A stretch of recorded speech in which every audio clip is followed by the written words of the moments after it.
Avec le développement de l'industrie, la société a beaucoup évolué. Fini le modèle de la société d'Ancien Régime avec les trois ordres. L'industrialisation a transformé la société. Désormais, c'est ce qu'on appelle la bourgeoisie qui tient une place dominante dans la société. La bourgeoisie profite de l'expansion des affaires.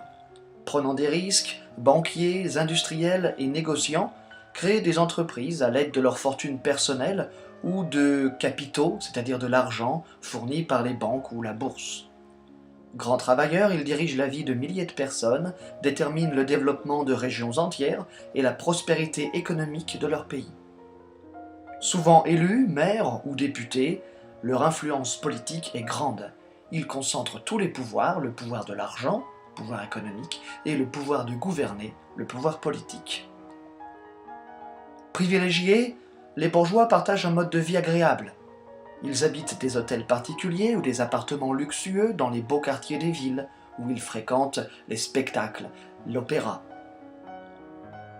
Ils ont des domestiques, donnent de grandes réceptions et fréquentent les premières stations balnéaires pour aller voir la mer.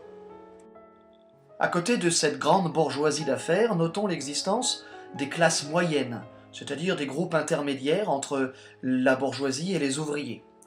Une petite et une moyenne bourgeoisie qui résulte des progrès de l'instruction et puis des nouveaux besoins. L'industrie recrute des ingénieurs qui sont bien mieux payés que les ouvriers. Le nombre de fonctionnaires augmente, comme cet instituteur par exemple. La croissance des villes entraîne la multiplication des artisans et des commerçants, comme ces boulangers bretons.